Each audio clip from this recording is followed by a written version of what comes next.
Hello everyone. तो हमने spade chapter और कोन चैप्टर पढ़ लिया था, ठीक है। तो वो स्पेड चैप्टर हमारा चैप्टर नंबर 1 था, एनालिटिकल ज्योमेट्री या 3D ज्योमेट्री का, जो कि हमारी बुक है M2 का। और कोन चैप्टर नंबर 2 था, उसको भी हमने कवर कर लिया है। अगर आपने वो नहीं देखे तो उन दोनों चैप्टर के लिंक नीचे डिस्क्रिप्शन में मिल जाएंगे या मेरे चैनल पे मिल जाएंगे, तो वो पहले ज़रूर देखें, फिर आप तीसरे चैप्टर पे आए, ठीक है। अगर वो दोनों चैप्टर आपको आते हैं तो फिर आप तीसरा चैप्टर इजीली देख सकते हैं। तो चैप्टर नंबर 3 जो कि एनालिटिकल ज्योमेट्री का है, उसका नाम है सिलेंडर। ये छोटा सा चैप्टर है, इसमें कुछ बड़ी बातें इतनी है नहीं। अगर आपने पिछले चैप्टर अच्छे से पढ़ रखे हैं तो ये इजीली समझ आ जाएगा। इसमें बहुत हार्ड चीज़ें नहीं है और क्वेश्चन भी इसके बहुत इजी से बनते हैं। तो जो पार्ट 1 और पार्ट 2 या पार्ट 3 में इसको कवर करने की कोशिश करेंगे, और लगभग एक जो पार्ट होगा हमारा वो 30 से 40 मिनट का होगा, उससे बड़ा नहीं रखेंगे अब, ठीक है। और एक बार ओवरव्यू ले लेते हैं कि इसमें पढ़ने वाले क्या क्या है। जैसे सिलेंडर में सबसे पहली चीज़ हम वही पढ़ेंगे कि सिलेंडर की डेफिनेशन क्या होती है, जनरेटर क्या होता है, एक्सिस क्या होती है और गाइडिंग कर्व क्या होता है, equation of cylinder, right circular cylinder उसकी definition, equation of the right circular cylinder, तो ये सब कुछ देखेंगे। फिर एनवेलपिंग सिलेंडर क्या होता है, equation of the enveloping cylinder, ठीक है। और रिलेशन एक छोटा सा रिलेशन बताना है आपको, एक समझाना है, एक ये थ्योरम जैसा है तो उसको समझेंगे, ठीक है। टू द सो दैट कि relation between any two of three current और कोऑर्डिनेट रिप्रेजेंट ए सिलेंडर, तो ये थ्योरम है, इसको भी प्रूव करेंगे। फिर हमारा एग्जाम्पल और एक्सरसाइजेज वगैरह हैं तो हम उसको अच्छे से करेंगे। तो 10 से 12 एग्जाम्पल और एक्सरसाइज के क्वेश्चन लगाएंगे, फिर उसके बेसिस पे आपको एक्सरसाइज करनी है, ठीक है। तो सारी चीज़ें समझेंगे, इसके नोट्स वगैरह सब कुछ डिस्क्रिप्शन में मिल जाएगा। तो अभी भगवान राम का नाम लेके शुरू करते हैं। Cylinder, okay. तो बचपन से सिलेंडर तो सबको पता है कि यार सिलेंडर क्या होता है। गैस की टंकी होती है, हम उसको सिलेंडर बोलते हैं, ठीक है। पेंसिल या पाइप जो आकार के आते हैं वो आते हैं कि सिलेंड्रिकल आकार के आते हैं, ऐसा हमने बचपन से देखा, ठीक है। तो ये बात मैंने कोन में भी बोली थी। क्या बोली थी कि जो आपने देखा है वो गलत है, ठीक है। वो एक्चुअल डेफिनेशन नहीं है। हम एक्चुअली क्या मान लेते हैं कि ये हमारा सिलेंडर होता है, और हम यही कहते हैं कि कोई हमसे पूछता है कि सिलेंडर क्या होता है तो हम ऐसा बता देते हैं कि ऐसी शेप का जो भी आकृति होगी वो सिलेंडर होगा। बट वो एक्चुअल डेफिनेशन है नहीं। एक्चुअल डेफिनेशन क्या होती है वो अब हम समझते हैं। तो सिलेंडर जो होता है ना, वो क्या होता है कि एक सरफेस होती है, ठीक है। और वो सरफेस जनरेट करी जाती है एक लाइन के थ्रू। वापिस मेरे साथ बोलो कि सिलेंडर जो होता है एक सरफेस होती है, और एक सरफेस जो है वो जनरेट करी जाती है एक लाइन के थ्रू। और जो लाइन जो होती है ना, जिससे जनरेट होती है सरफेस, वो लाइन एक फिक्स लाइन से पैरेलल होती है, ठीक है। और एक फिक्स लाइन से पैरेलल होती है, और एक और कंडीशन होती है इसके साथ। वो क्या कंडीशन होती है कि वो लाइन एक बेस कर्व या गाइडिंग कर्व को कट करती हुई जाती है, ठीक है, या इंटरसेक्ट करती है, ठीक है। फिक्स कर्व को टच करती है या इंटरसेक्ट करती है, वो सब कुछ, ठीक है। तो देखो, अब ये तो हमने ऐसे नॉर्मल भाषा में समझा, अब और अच्छी भाषा में समझते हैं। जैसे मान लो कि ये कोई लाइन है, ठीक है। इसको अच्छे से बनाते हैं कि अगर कोई लाइन ऐसे है और एक फिक्स लाइन ये लाइन जो है वो मूविंग है, तो अगर मैं इस लाइन को, इस लाइन के, ये जो लाइन है इसकी लाइन को ऐसे चारों ओर घुमाऊं, इस लाइन को पकड़ के ऐसे घुमाऊं, तो देखो कैसे आकृति आएगी। कैसे आकृति आएगी,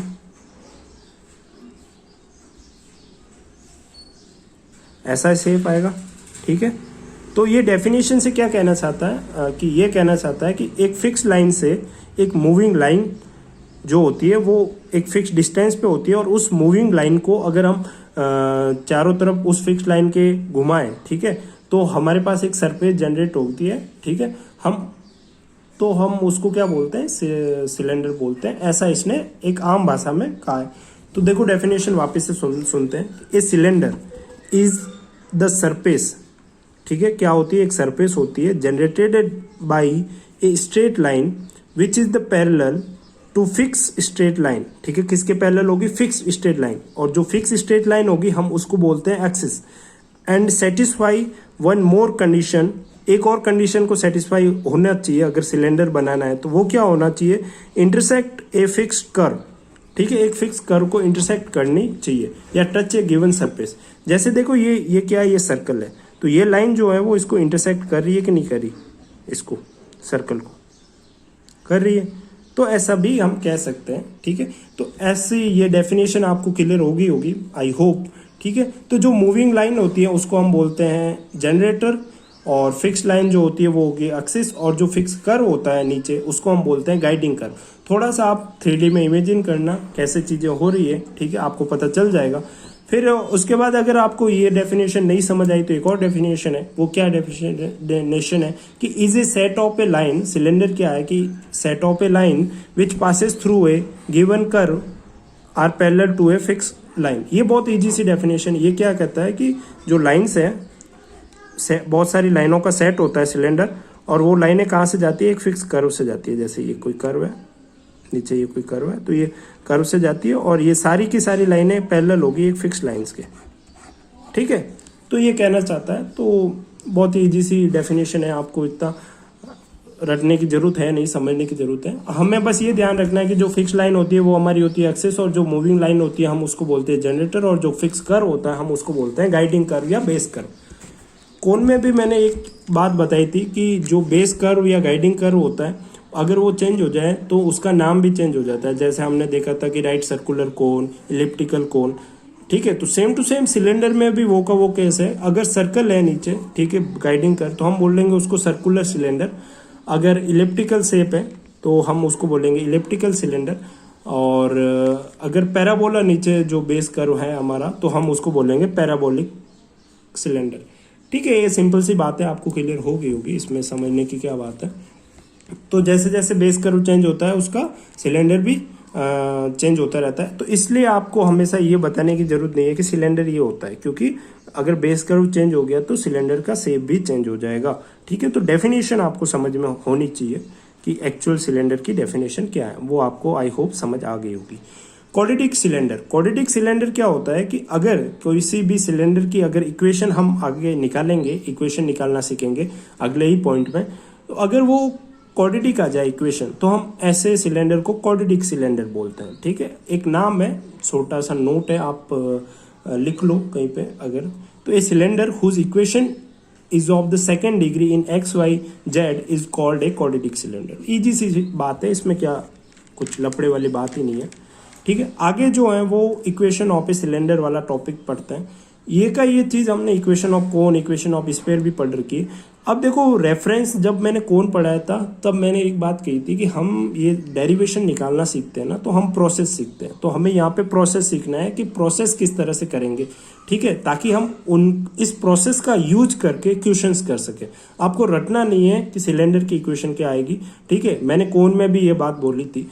स्पेयर में क्या था कि इक्वेशन इजी बनती है तो हम याद रख सकते हैं, बट सिलेंडर या कोन में इक्वेशंस इजी नहीं होती है, तो आप उस इक्वेशन को रट नहीं सकते, जनरल इक्वेशन को रट नहीं सकते। तो आपको प्रोसेस समझना बहुत जरूरी है। तो हम सिलेंडर की इक्वेशन निकालना सीखेंगे अभी। तो the equation of cylinder whose generator are the parallel to the line. अब हमें पता है कि जो सिलेंडर होता है, सिलेंडर में एक फिक्स एक्सिस होती है, ठीक है। फिक्स एक्सिस होती है कि नहीं होती है बताओ। जैसे ये फिक्स एक्सिस है, एक ऐसा सिलेंडर ही मान लो आप अभी के लिए। तो अगर ये फिक्स एक्सिस है तो यहाँ पे हमें एक कंडीशन दे दी है कि जो फिक्स लाइन है उसकी इक्वेशन ये है, x/l, y/m, z/n। और जो बेस कर्व है, ठीक है, वो बेस कर्व क्या है, कोनिक है। कोनिक में कुछ भी हो सकता है, इलिप्टिकल हो सकता है, सर्कुलर हो सकता है, पैराबोलिक हो सकता है, हाइपरबोला हो सकता है। तो यहाँ पे कोनिक की एक जनरल इक्वेशन दे दी हमें। क्या इक्वेशन दी, ax² by² 2hxy 2gx plus 2fy plus c equal to 0 और z इक्वल टू 0। ये एक पूरी इक्वेशन दे दी हमें कोनिक की, ओके। तो ये आ गई इक्वेशन ऑफ ए सिलेंडर, बरोबर, ठीक है। तो ये इक्वेशन ऑफ सिलेंडर निकालना सीखेंगे।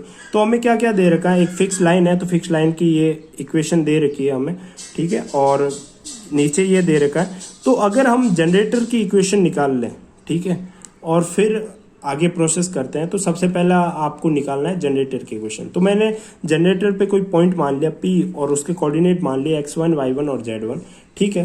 तो इक्वेशन ऑफ जनरेटर कैसे लिखेंगे, x minus x1, y minus y1, z minus z1 और अपॉन में L, M और N। L, M और N क्या है, यहाँ पे डायरेक्शन रेशियो है। चूंकि ये लाइन और ये लाइन ये दोनों एक दूसरे के पैरेलल है, तो अगर पैरेलल है तो इसके जो डायरेक्शन रेशियो होंगे वो इसी के डायरेक्शन रेशियो होंगे। तो ये जो लाइन है, ठीक है, इस लाइन के डायरेक्शन रेशियो कैसे फाइंड आउट करते हैं, जो नीचे लिखा हुआ है एल एम और एन, ठीक है, यही इसके डायरेक्शन रेशियो होंगे। तो अगर ये दोनों पैरेलल हैं तो इस लाइन के भी डायरेक्शन रेशियो एल एम और एन होंगे, ठीक है। तो ये देख लो आप, ये जो इक्वेशन आ जाएगी वो ऐसे इक्वेशन आ जाएगी।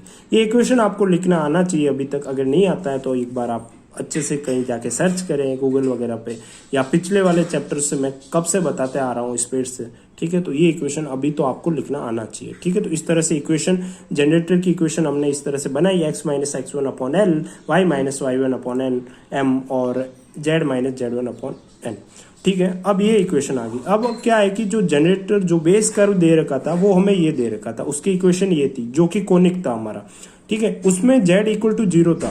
तो अब देखो ये जो जनरेटर है वो इस बेस कर्व को टच करेगा, ठीक है, टच करेगा, या इसका मतलब है ये सेटिस्फाई करेगा, ठीक है, या इससे इंटरसेक्ट करता हुआ जाएगा तो ये इसको सेटिस्फाई करेगा। तो z इक्वल टू 0 है, तो z इक्वल टू 0 मैं अगर जनरेटर की इक्वेशन में रखूंगा, और रखने पे ये रख लिया मैंने, और रखने के बाद मैं x और y की वैल्यू निकाल सकता हूँ। कैसे निकालूंगा, जैसे ये देखो यहाँ पे z 0 रखा, फिर इसको और इसको इक्वल करा तो क्या हो गया, l by n z1 minus z1 plus x1, ठीक है। तो ओवरऑल क्या आ गया हमारे पास, ये आ गया x इक्वल टू किसके आ गया, इसके, ठीक है। ऐसे कैसे, y m by n minus z1 plus y1, तो ये आ जाएगा y। अब x और y मेरे पास आ गए, तो x और y को मैं कहाँ रख दूंगा, इसमें रख दूंगा, ठीक है। अगर मैं इसमें रखूंगा तो मेरे पास क्या आ जाएगा, ये आ जाएगा, ठीक है। इस तरह से ये आ जाएगा, ये सब कुछ आ जाएगा, आ गया। अब देखो मैं क्या कर सकता हूँ, x1 y1 z1, चूंकि मैंने कोई पॉइंट माना था लेकिन मेरे को अब इक्वेशन निकालनी है, तो मैं x1 y1 और z1 को एक जनरल पॉइंट x और y और z में कन्वर्ट कर लेता हूँ। तो ये कन्वर्ट हो जाएंगे x y और z में। जब मैं पूरी कैलकुलेशन करूंगा तो मेरे पास एंड इक्वेशन ये आएगी, ठीक है। पूरी कैलकुलेशन में कुछ नहीं है, ये जो n है मैं इसको n को यहाँ भेजूंगा, और फिर n बार लेके यहाँ पे क्या आ जाएगा, n इसके और आ जाएगा एक तरह से, ठीक है, नीचे ऐसे। तो ये जो है इक्वेशन ऑफ द सिलेंडर आ जाएगी। अब इसको रटना नहीं है हमें तो प्रोसेस रटना है। तो प्रोसेस में हमने क्या करा कि सबसे पहले इक्वेशन को नहीं रटना है, क्योंकि इतनी बड़ी इक्वेशन आ गई, तो हमने प्रोसेस को रटना है। तो प्रोसेस में हमने क्या करा कि जो हमें फिक्स लाइन की हमेशा इक्वेशन दे रही होगी, ठीक है, तो फिक्स लाइन की इक्वेशन हमें पता है, तो फिक्स लाइन की इक्वेशन से हमें डायरेक्शन रेशियो पता चल गए। अगर डायरेक्शन रेशियो पता चल गए तो वो डायरेक्शन रेशियो इसके भी होंगे, और जनरेटर की इक्वेशन निकालनी है। तो सबसे पहला काम जनरेटर की इक्वेशन फाइंड आउट करनी है, जो कि हमने करी। इसी इक्वेशन से एक्स वाई और जेड जो आपको कंडीशन दे रखी है बेस कर्व की, उसके हिसाब से x, y और z निकालना है। जैसे यहाँ पे z इक्वल टू 0 दे रखा था, तो उससे मैंने सॉल्व करके x निकाल लिया और y निकाल लिया, ठीक है। तो ऐसे कैसे कई बार आपको y 0 देगा या x 0 देगा, तो पिछले कोण में भी हमने ऐसे करा था। तो वैसे के वैसे करना है, तो पहले जनरेटर की इक्वेशन, फिर बेस कर्व में आपको क्या करना है, x, y और z निकाल के, ठीक है, उसमें रख देना है, इक्वेशन ऑफ बेस कर्व में रख देना है। वही आपकी सिलेंडर की इक्वेशन होगी। ठीक हो, 3 सिंपल स्टेप है, एक बार वापस से बोलता हूँ। सबसे पहले जनरेटर की इक्वेशन निकालो, ठीक है। अभी क्वेश्चंस करेंगे पार्ट 2 पार्ट 3 में, तो आपको और अच्छे से समझ आ जाएगा, तो घबराने की जरूरत नहीं है। बस आप इतना याद जरूर रखना कि करा क्या था। तो सबसे पहले इक्वेशन ऑफ जनरेटर निकाल ली, फिर उसके बाद क्या करना है, जो बेस की इक्वेशन दी हुई है उसमें x, y और z रखने हैं निकाल के, ठीक है, जैसे, तो आपको समझ आ जाएगा। अभी क्वेश्चन करेंगे आप पार्ट 2 और पार्ट 3 में, आप अगले लेक्चर में, तो आपको अच्छे से क्लियर हो जाएगा। तो देखो ये सारी इक्वेशन आई, इसको रटने की जरूरत है नहीं, ठीक है। तो वही चीज़ करते हैं, इक्वेशन ऑफ द सिलेंडर, ये मैंने स्टेप लिख दिया कि सबसे पहले फाइंड आउट करना है इक्वेशन ऑफ जनरेटर, फिर जो गाइडिंग कर्व या बेस कर्व दिया है उसमें सेटिस्फाई करना है जनरेटर से कुछ जो भी हमें क्लू मिलता है उसको, और फिर एक्स वाई जेड निकाल के उसकी वैल्यू को कहाँ रख देना है, इक्वेशन ऑफ द जनरेटर में रख देना, सॉरी इक्वेशन ऑफ बेस में रख देना है, जो भी इक्वेशन दी हुई हो, ठीक है। तो वही है। अब यहाँ पे एक नोट है, एक कंडीशन है या कुछ भी समझ लो। यहाँ पे ये कहा गया है कि अगर एक generator parallel to the z axis हो जाए, ठीक है, जो जनरेटर की इक्वेशन है वो किसके पैरेलल हो जाए, वो जेड एक्सिस के, तब क्या होगा। तो देखो एक बात समझाता हूँ यहाँ पे कि जब भी अगर जो एक्सिसेस होते हैं उनके डायरेक्शन रेशियो क्या होते हैं, एल, एम और एन, ठीक है। अगर एक्स एक्सिस हो जाए सिर्फ, तब उसका डायरेक्शन रेशियो हो जाएगा एल किसके इक्वल हो जाएगा 1, और बाकी एम और एन क्या हो जाएंगे 0। अगर सिर्फ वाई एक्सिस हो जाए तब एम हो जाएगा 1 और एल और एन क्या हो जाएंगे 0। अगर जेड एक्सिस हो जाए तो एल और एम क्या हो जाएंगे 0 और एन क्या हो जाएगा 1।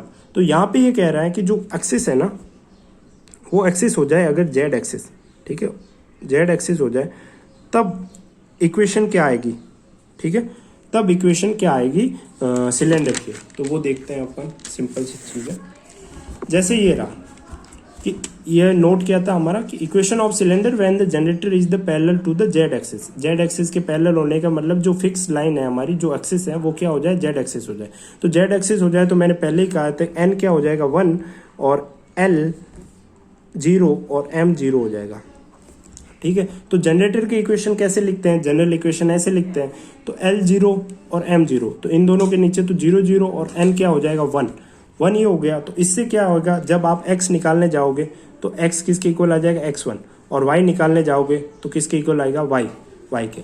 अगर बेस कर्व जो हमने पिछले जो अभी करा इक्वेशन निकालते वक्त, अगर हम वही इक्वेशन ले तो उसमें बेस कर्व की क्या इक्वेशन थी, ये थी, ठीक है। अगर इसमें आप x बराबर x1 और y बराबर y1 रखोगे तो आपके पास ये इक्वेशन आएगी, ठीक है। और फिर वापस से x1 और y1 को x और y में कन्वर्ट कर लो तो ये। तो जब z एक्सिस के पैरेलल होता है, कौन पैरेलल होता है, जनरेटर, ठीक है, या फिक्स लाइन जो हमारी या जो एक्सिस होती है वो z एक्सिस होती है, ठीक है। तो तब जो इक्वेशन आती है वो आती है a x square plus b y square plus 2hxy plus 2gx plus 2fy plus c। तो ये चीज़ आपको ध्यान रहेगी, ठीक है। अब मैं आपको एक होमवर्क देता हूँ जो कमेंट में करना है आपको हाथों हाथ, अभी लेक्चर पॉज करके। वो क्या करना है, अगर जनरेटर पैरेलल टू हो जाए वाई एक्सिस के पैरेलल होने का मतलब m हो जाएगा 1 और बाकी l और m दोनों हो जाएंगे 0, l और n, ठीक है। तो ऐसे कैसे आपको वाई एक्सिस की निकालना है जब पैरेलल हो जाए, आपको बेस कर्व की इक्वेशन यही लेनी है, ठीक है। और ऐसे कैसे आपको एक्स एक्सिस के लिए भी निकालना है और कमेंट में आंसर लिखना है कि क्या इक्वेशन आएगी, ये ऐसा आंसर निकाल के लिखना है, ठीक है। तो सिलेंडर की क्या इक्वेशन आएगी वो बताना है, ठीक है। तो generator is parallel to the x axis, अगर एक्स एक्सिस के पैरेलल हो जाए जनरेटर, और बेस कर्व आपको यही लेना है। और यहाँ पे आपको कैसे करना है बता दूं कि जो जनरेटर की इक्वेशन होगी ऐसे, और आप क्या लिखोगे, अगर एक्स एक्सिस के हो गया तो एल हो जाएगा 1 और ये दोनों हो जाएंगे 0 हो जाएंगे, ठीक है। तो बस आप यहाँ से जेड और वाई निकालोगे, ठीक है। जेड और वाई की वैल्यू आपको मिल जाएगी और उसको आपको कहाँ रखना है, इक्वेशन में लिखना है, बस बेस कर्व की इक्वेशन में लिखना है। तो ट्राई करना, नहीं हो तो मेरे को पूछना, ग्रुप्स का लिंक भी है नीचे, सब कुछ है नीचे, ठीक है। तो वहाँ पे आप पूछ सकते हो मेरे को डाउट वगैरह। तो ये हो गया हमारा इक्वेशन निकालने का प्रोसेस। तो इक्वेशन कैसे निकालते हैं उसका प्रोसेस आपको पता चल गया, ठीक है। अब जो अगला जो टॉपिक है वो है हमारा राइट सर्कुलर सिलेंडर, ठीक है। तो राइट सर्कुलर सिलेंडर क्या है कि सिंपल सी चीज़ है यार। सर्कुलर का मतलब मैंने पहले ही कहा था, कोन वाले समझाते हुए भी पहले ही कहा था कि जब जो बेस होगा वो सर्कुलर होगा, ठीक है। और राइट का मतलब जो फिक्स एक्सिस है वो परपेंडिकुलर बन रही होगी। बट यहाँ पे ऐसा एक और कंडीशन है कि जो पैरेलल जनरेटर है फिक्स लाइन से, जिसको हम एक्सिस कह रहे हैं, उनके बेस की डिस्टेंस कांस्टेंट होगी। अब वापस से सुनो, मैंने क्या कहा कि राइट सर्कुलर सिलेंडर में क्या होता है कि जो फिक्स लाइन और जो जनरेटर है, जनरेटर कौन सी होती है, ये लाइन जो मूविंग होती है, और फिक्स लाइन जो हमारी एक्सिस होती है। तो एक्सिस और जनरेटर के बीच की डिस्टेंस क्या होगी, फिक्स्ड होगी, ठीक है, कांस्टेंट होगी, ठीक है। तो एक तो ऐसा होना चाहिए, और दूसरा जो बेस जो होना चाहिए वो कैसा होना चाहिए, सर्कुलर होना चाहिए, ठीक है। तो इस तरह का जो सिलेंडर बनेगा हम उसको क्या बोलेंगे, राइट सर्कुलर सिलेंडर। अब यहाँ पे किसी के मन में ये क्वेश्चन आ सकता है कि पैरेलल तो होती है ना, हर केस में पैरेलल होती है। अब यहाँ पे ऐसा क्यों बोल रहे हो कि डिस्टेंस जो है वो कांस्टेंट होनी चाहिए, फिक्स्ड होनी चाहिए, यहाँ पे ऐसा क्यों बोला। तो देखो पैरेलल और कांस्टेंट डिस्टेंस में फर्क होता है। पैरेलल देखो आप क्या होता है कि पैरेलल जैसे एक्स एक्सिस है, कोई कहता है कि एक्स एक्सिस के पैरेलल है, तो एक्स एक्सिस के पैरेलल ये भी होता है, ये भी होता है, ये भी होता है, ये भी होता है, कांस्टेंट डिस्टेंस से नहीं होते। बट पैरेलल और फिक्स डिस्टेंस पे होना अलग अलग बात है, एक मत समझना, ठीक है। ये छोटी सी बात आपको भी पता होगी, बट ऐसे ही बताने के लिए बता दी। तो यहाँ पे आप वापस से देखो, डेफिनेशन पढ़ते हैं राइट सर्कुलर सिलेंडर की, वैसे आपको समझ आ गया होगा, लेकिन वापस से समझते हैं। ए राइट सर्कुलर सिलेंडर, ठीक है, एक ऐसा right circular cylinder is a surface, ठीक है, एक सरफेस है। तो सरफेस बनती है कि नहीं बनती है, जब ये मूविंग लाइन ऐसे घूमेगी तो ये पूरी एक सरफेस बनेगी कि नहीं बनेगी, सरफेस बाई ये स्ट्रेट लाइन, स्ट्रेट लाइन, ठीक है, which is parallel to the fix line, ठीक है। जो सरफेस कौन बनाएगी, एक स्ट्रेट लाइन बनाएगी जो कि मूविंग लाइन है और जो कि हमारी जनरेटर है, ठीक है, जो कि पैरेलल तो है एक फिक्स लाइन से, और it is a constant distance from it, और ये कांस्टेंट डिस्टेंस भी है फिक्स लाइन से, ठीक है, पैरेलल भी है फिक्स लाइन से और कांस्टेंट डिस्टेंस भी है। तो ऐसी सरफेस जो एक लाइन बनाएगी, जो एक फिक्स लाइन और कांस्टेंट डिस्टेंस पे एक फिक्स लाइन से, तो इस तरह से जो सरफेस बनेगी हम उसको बोलेंगे राइट सर्कुलर सिलेंडर, ठीक है। तो सिलेंडर क्या है, एक सरफेस होती है, बस ये वाली बात है, आपको समझ आ गई होगी। इसमें क्या घिसे और बार बार 10 बार पढ़ेंगे तो भी बात तो वो की वो है कि नहीं, है कि नहीं है, बताओ। तो देखो अब हम वही काम, पुराना वही काम करना है, equation of A right circular cone. अब राइट सर्कुलर कोन की इक्वेशन निकालेंगे, तो ध्यान देना यहाँ पे कि सेम वो का वो है जो हमें फिक्स लाइन है, ठीक है, वो फिक्स लाइन का इक्वेशन हमें ये दे दी है और रेडियस आर दे दी है। तब हमें पूछा है कि equation of the right circular cone क्या होगी। तो जनरल इक्वेशन निकालते हैं हम। तो इक्वेशन ऑफ द एक्सिस, जो कि एक्सिस की इक्वेशन ये दे रखी है, अब ये दे रखी है एक्सिस की इक्वेशन, ठीक है। तो एक्सिस की इक्वेशन क्या दे रखी थी, x minus alpha upon l, y minus beta upon m और जेड माइनस एन, ठीक है। अब किसी भी लाइन की इक्वेशन क्या होती है, जनरल इक्वेशन ये होती है, x1 y1 और z1 क्या होते हैं, उस लाइन पे पोजीशन जो पॉइंट होते हैं वो होते हैं। अब यहाँ पे देखो x माइनस एल्फा दे रखा है, y माइनस बीटा दे रखा है, z माइनस गामा दे रखा है, तो x1 y1 और z1 क्या होगा, एल्फा बीटा और गामा, यही होंगे। तो वो कहाँ पे स्थित होंगे, यहाँ पे। तो मैंने मान लिया इसको a, और एक p पॉइंट माना यहाँ पे x y और z मान लिया जनरल से, और ये पॉइंट कहाँ पे स्थित है, जनरेटर पे, ठीक है। और r डिस्टेंस हमें दे रखी है जो कांस्टेंट डिस्टेंस है फिक्स लाइन से और जनरेटर के बीच में, तो ये r मान लिया। ये r हमें क्या कहलाएगा, रेडियस ऑफ सिलेंडर कहलाती है। ये फिक्स डिस्टेंस क्या कहलाती है, रेडियस ऑफ सिलेंडर, ये ध्यान रखना। तो अब बस ये हो गया, हमें क्या पूछा, इक्वेशन पूछी थी राइट सर्कुलर, तो ये राइट सर्कुलर सिलेंडर बन गया कि नहीं बन गया, पॉइंट हमें मिल गया, ये जो फिक्स लाइन दे रखी थी उसकी इक्वेशन से हमें अल्फा बीटा गामा मिल गया, एक पॉइंट हमने ये मान लिया, और पी ये ड्रॉ कर लिया यहाँ पे परपेंडिकुलर, जो कि r डिस्टेंस थी, ठीक है। तो अब ये ट्राइंगल बन गया APM, यहाँ पे हम पाइथागोरस थ्योरम लगा लेते हैं। तो AP स्क्वायर बराबर PM स्क्वायर AM स्क्वायर, बोलो ये हो गया। अब AP क्या होगा, आपको डिस्टेंस फॉर्मूला पता हो तो आपको पता होगा, x माइनस एल्फा का स्क्वायर, y माइनस बीटा का स्क्वायर, z माइनस गामा का स्क्वायर, अंडररूट आता है, ठीक है। आपको डिस्टेंस फॉर्मूला पता है ना, x2 minus x1, y2 minus y1 और z2 माइनस z1, ओके, ये आ जाएगा। और r square plus AM square, okay. तो PM स्क्वायर का तो हमें पता है कि जिसकी इसकी वैल्यू क्या r है, तो हमने r लिख दिया। AM का हमें नहीं पता, तो ये किसकी इक्वेशन आ जाएगी, ये आ जाएगी equation of the right circular cylinder. यहाँ पे सिलेंडर है, सिलेंडर, ठीक है। तो ये equation of the right circular cylinder आ गई। अब यहाँ पे हमें AM नहीं पता, AM कैसे निकालेंगे, तो AM को हम क्या कहते हैं, प्रोजेक्शन ऑन द एक्सिस। जैसे हमने ये ट्राइंगल था ना हमारा, ट्राइंगल APM, तो इसमें AM क्या है, projection on the axis. AM ये वाली डिस्टेंस, और हमें ये नहीं पता, तो यहाँ पे आपको थोड़ा सा रटना पड़ेगा, याद करना पड़ेगा। AM की जो वैल्यू होगी वो ये होगी, क्या होगी, ये वाली, x minus alpha L, y minus beta M, z minus gamma N और under root L square plus M square N square. इसको बोलते हैं प्रोजेक्शन ऑन द एक्सिस। इसको क्या बोलते हैं, प्रोजेक्शन ऑन द एक्सिस, ठीक है। क्या बोलते हैं एक बार वापस, प्रोजेक्शन ऑन द एक्सिस। तो जब AM की वैल्यू लिखूंगा मैं तो ये आएगी, x minus alpha L, y minus beta M, z minus gamma N, ठीक है। ये R नहीं है, गामा है N, और यहाँ पे ये देखो, क्योंकि ये स्क्वायर में था तो ये पूरा आ जाएगा, ये नीचे अंडररूट में लिखना है यहाँ पे, क्योंकि ये स्क्वायर में है ना, ठीक है। तो ये इक्वेशन आ जाएगी, किसकी इक्वेशन आ जाएगी, राइट सर्कुलर सिलेंडर की, ठीक है। तो इसको projection of the on the axis बोलते हैं और ये पिछली क्लासों में हमने सीख चुका है 11th-12th में, ठीक है। तो उससे आपको ये रेफरेंस लेना है। अगर ये चीज़ नहीं पता है प्रोजेक्शन ऑन द एक्सिस कैसे आया तो फिर मेरे को आप ग्रुप्स में पूछें, ठीक है। मैं यहाँ पे इलेबोरेट नहीं करूँगा, टाइम ज़्यादा लगेगा। तो सिंपल सी चीज़ है, आपको पता चल गया क्या इक्वेशन निकालने के लिए क्या करा, एक ट्राइंगल बना और ट्राइंगल से क्या करा, पाइथागोरस थ्योरम ही तो लगाई, इसमें कुछ रॉकेट साइंस थी नहीं, ठीक है। सिंपल सी चीज़ थी, एक बार वापस से जाके रोक के समझ लेना अगर नहीं समझ आया हो तो।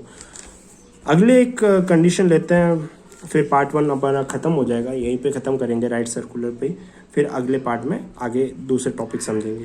तो कंडीशन है, एक कंडीशन क्या है कि अगर if the axis of the right circular cylinder is x axis and radius is r, then equation of the right circular cylinder is the y square plus z square r square. यानी एक note दिया हुआ यहाँ पे, ये क्या है, अगर एक्स एक्सिस जो है वो हमारी एक्स एक्सिस हो जाए, एक्स एक्सिस होने का मतलब जो एल्फा हो जाएगा वो हो जाएगा एल्फा, एक्स कोऑर्डिनेट हो जाएगा अल्फा और बाकी दोनों कोऑर्डिनेट क्या हो जाएंगे 0। ये मानते हो कि नहीं मानते हो? मानते हो। और एक्स एक्सिस हो गया तो जिसके डायरेक्शन रेशियो क्या हो जाएंगे, एल तो हो जाएगा 1 और बाकी दोनों डायरेक्शन रेशियो क्या हो जाएंगे 0, ठीक है। ये भी आप मानते हो।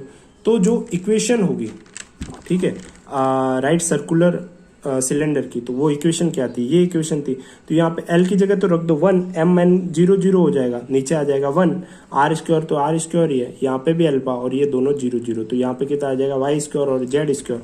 तो ये वाली चीज़ यहाँ पे इसने बताई है कि जो इक्वेशन आएगी वो इक्वेशन आएगी y square plus z square equal to r square. अब आपको एक क्वेश्चन देता हूँ, वो क्वेश्चन क्या है कि अगर एक्सिस वाई एक्सिस हो जाए और एक्सिस जेड एक्सिस हो जाए तब सिलेंडर की राइट सर्कुलर सिलेंडर की क्या इक्वेशन आएगी। आपको वाई एक्सिस के क्या लेना है, एम को लेना है 1 और एल और एन को क्या ले लेना है 0 और इसको एन को क्या लेना है 1 और इन दोनों को एल और एम को ले लेना है 0 और कोऑर्डिनेट क्या लोगे, वाई के लिए बीटा, बाकी दोनों 0 और यहाँ पे क्या लोगे 0 0 गामा, ठीक है। अब देखो ये चीज़ किसी को समझ नहीं आई हो तो क्या हो रहा है यहाँ पे, ये हो रहा है कि हमने एक्सिस कोई जनरल लाइन ली, कोई भी लाइन हो सकती है दुनिया में, ठीक है, हम उसकी इक्वेशन को हमने ये लिया था। बट ये पर्टिकुलर केस में कह रहा है कि सिर्फ एक्स एक्सिस हो जाए, तो एक्स एक्सिस हो जाए तो सिर्फ क्या रहेगा, इस लाइन पे सिर्फ अल्फा रहेगा ना। एक्स एक्सिस क्या होता है, ये अगर आपको कोऑर्डिनेट से जाना है वाई जेड और अगर इसको ले लें तो इस पे कौन से कोऑर्डिनेट हो, अल्फा 0 0। अब मैं इसी को लेके एक राइट सर्कुलर सिलेंडर बना दूँ इसके और इसी एक्सिस को लेके ऐसे, ठीक है, तो और ये रेडियस आर ले लूँ, ठीक है, तो तब इसकी इक्वेशन तो ये पूछ रहा है, ठीक है। तो सेम टू सेम आप इससे डायरेक्ट भी डिराइव कर सकते हो, यहाँ पे एक पी पॉइंट मान के आर ये ले, ये पी ओ क्या हो जाएगा एक्स वाई और जेड, ठीक है। तो आप कर सकते हो, सेम वही केस करना है, ट्रायंगल बना के पाइथागोरस लगा के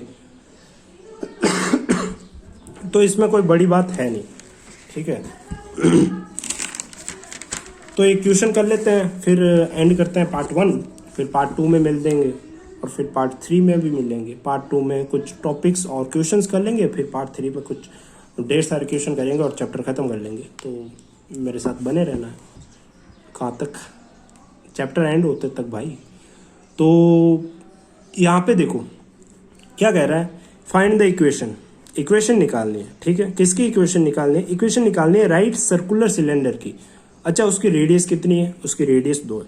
अच्छा और एक्सिस क्या है, line axis of the line क्या है, ये वाली लाइन है, ओके।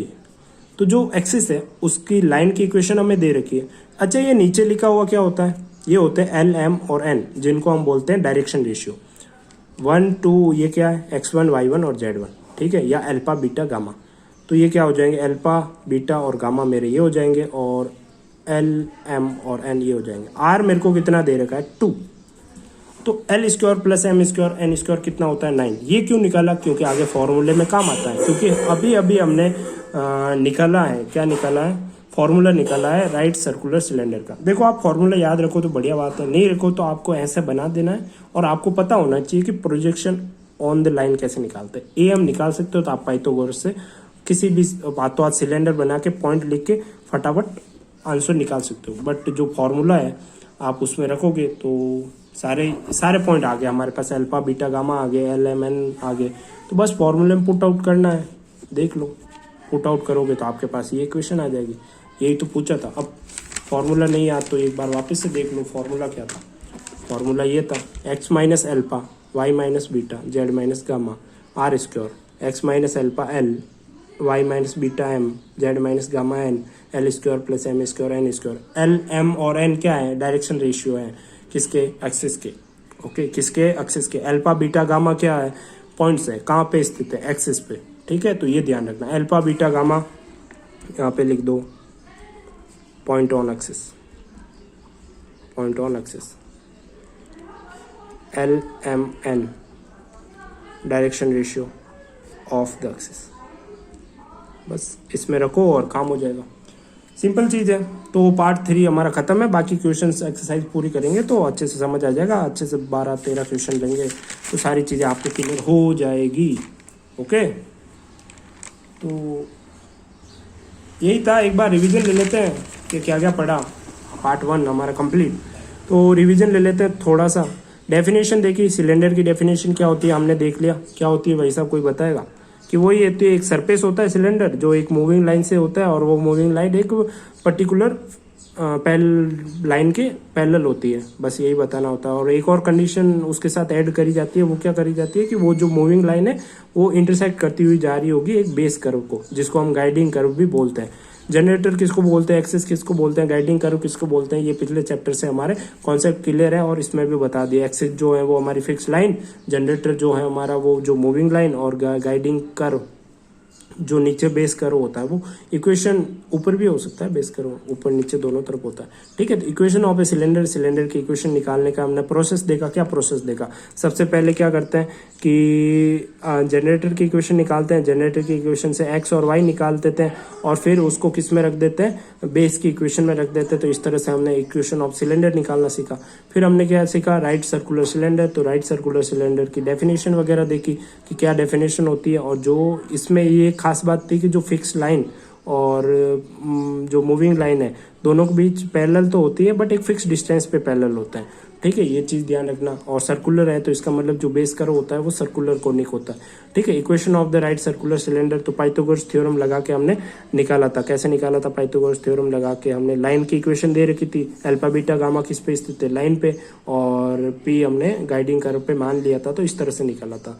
तो ये 5 पॉइंट आपको क्लियर हो गए होंगे, और दो क्वेश्चन मैंने दिए थे, तो उनको आप अभी कमेंट में बताओ जो क्वेश्चन मैंने दिया था कि जब वाई एक्सिस होगा, एक्स एक्सिस होगा, तो वो एमसीक्यू बनाने के लिए आपको यहाँ से क्वेश्चन पूछ सकते हैं। कि ये वाला क्वेश्चन था कि जब जेड एक्सिस होगी तो equation of the cylinder when the generator is parallel to the z axis, x axis या वाई एक्सिस। तो ये क्वेश्चन मैंने आपको दिए हैं, तो ये कि आप मेरे को कमेंट में बताना। और जब जेड एक्सिस के पैरेलल था तो मैंने समझा दिया कि कैसे इक्वेशन आई थी। ओके, फिर ये कि ये बात जो है राइट सर्कुलर सिलेंडर में भी हमने क्या करा था कि हमको एक कंडीशन दी थी। क्या कंडीशन दी थी? कि जब एक्सिस वाई एक्सिस हो जाएगी और जेड एक्सिस हो जाएगी तब राइट सर्कुलर सिलेंडर की क्या होगी। तो ऐसे एमसीक्यू क्वेश्चन आपको पूछ सकते हैं इजीली। ठीक है, तो इस पे बन सकते हैं। चलो, पार्ट 1 खत्म, बाय। पार्ट 2 में मिलते हैं बहुत जल्द।